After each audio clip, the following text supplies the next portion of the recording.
Hi, everybody, and welcome to Title II Tuesday, brought to you by the Center for Inclusive Teaching and Learning here at UWSP.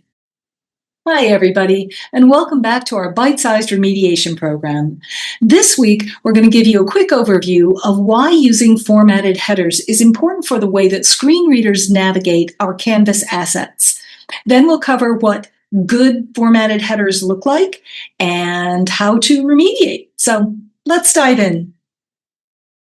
Sighted folks recognize headings using visual cues, especially the size and weight of the font. Headers usually appear above tracks of normal-sized text.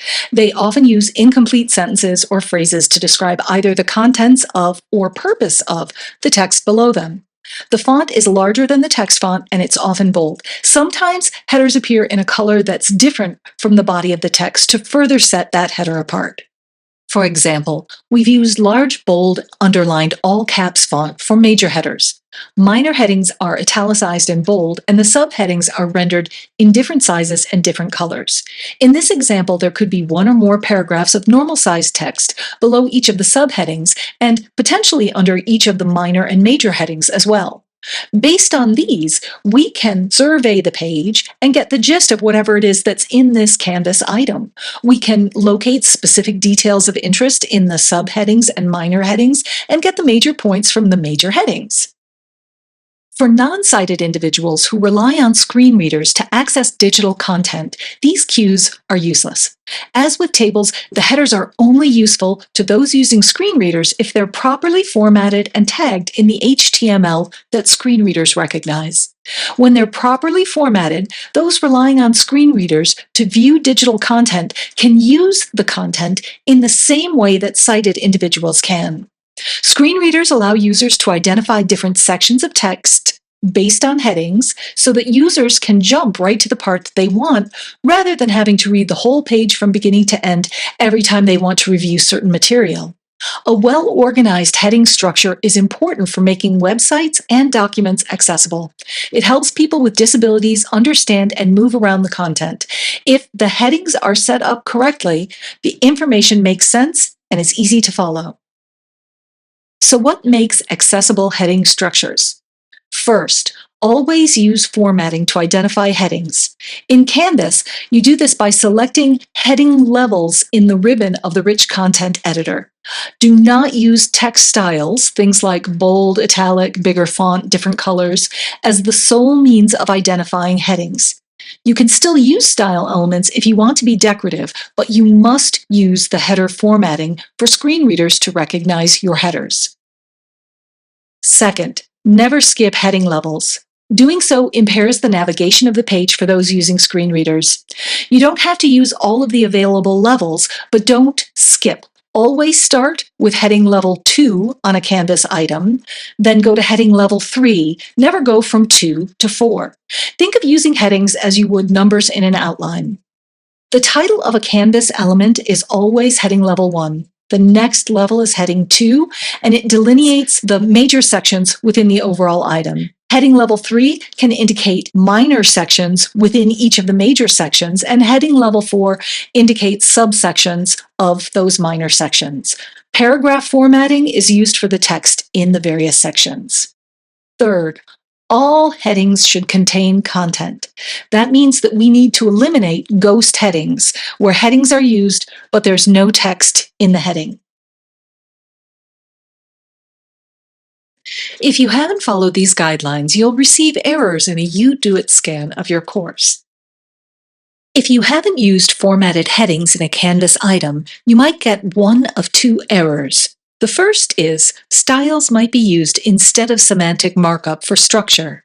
This shows up when You Do It thinks you've used bold, italic, or font size to identify headings. Next, you might get the headings may be missing error if you have a page longer than a paragraph that has no headings.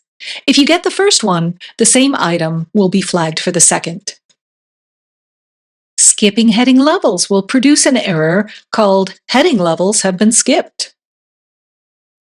If there are ghost headings, which don't contain any text, the error headings should contain text is supposed to be flagged.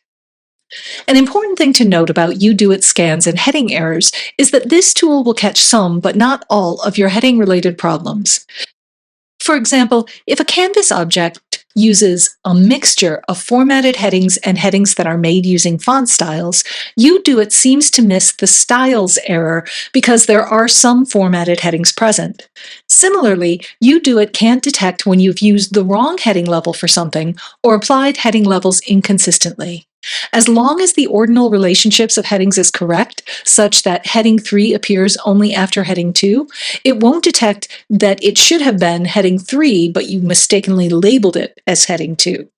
Finally, although UDoIt is supposed to detect ghost headings, I haven't been able to get it to do that.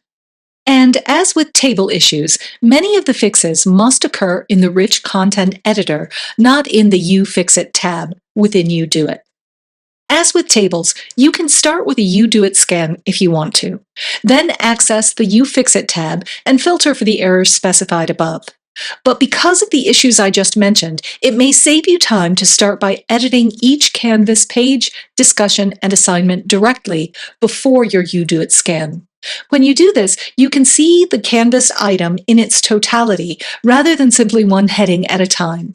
This will help you better understand the context of your headings, check that the heading levels you've specified are correct, and fix all of the heading problems on a specific page at one time. Before we move on to demonstration, there are a couple of other items related to page structure that help to make our Canvas items more accessible. Pages should be kept relatively short, under 3,000 words. Long pages become unmanageable for the author and for the user. Page authors have an easier time managing shorter chunks of text, and readers find them easier to digest. And importantly, having shorter pages prevents the list of headings from getting too long to navigate easily with a screen reader. UDoIt will flag long pages with the content should not exceed 3,000 words error. You can fix these by identifying a logical breaking point in the page, cutting the content after that point, and creating another page into which you can paste the contents that you cut. Most of you will never see the last error we're discussing this week because it will only be returned if you're working with a language that requires a reading direction other than left to right. That is the document reading direction error. If you get this, please contact us. We'll provide direct support. On to remediation. I'm going to begin with a UDoIt scan this time, but mainly to show you why this probably isn't the best path for most folks. Scan your course, then enter the UFixit tab and filter your results. Remember to check active issues, then you can select the general issue types, page headings, and page structure if you'd like, or comb through the individual issues to find those dealing with headings. Styles might be used instead of semantic markup, headings may be missing, heading levels have been skipped, and content may exceed recommended length. Note that I have also got all kinds of other strange heading issues built into my Canvas items, but these are not the ones that come up. You can review any of the errors in UFixit, but note that only the styles error can be fixed directly in the UFixit interface. In this instance, I've copied a couple of acts of As You Like It into several different pages.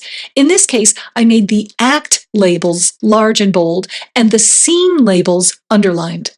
But this scan has only detected the act labels, so I know that I have to go into the page to edit it. But if you have this error, you may not know. For headings that may be missing, I have to go to the page to identify the headings anyway, and while I'm there, I'll fix all of the other problems I can find. I'm going to spend some extra time looking at the formatting of spaces between paragraphs, since these are where I'm likely to find headings with no content that should be reformatted in the paragraph style. With all of this done, if I go back to UDoIt, I'll have to rescan the course since many of the errors have been fixed. So, especially if you know you haven't used formatted headings, I'd recommend starting directly in your Canvas pages, discussions, and whatnot to review your use of headings and leave the UDoIt scan until you have a better understanding of the state of your pages. Accessible Canvas objects use formatted headings and should be less than 3,000 words in length. Remediation may require editing items directly to make ordinal decisions based on the full context of heading use within them. And that's this week's Title II tip, brought to you by the Center for Inclusive Teaching and Learning here at UWSP. Remember, at CITL, we offer support for course design, learning activities, assessment, pedagogy, and accessibility. Visit our website to schedule a consultation today.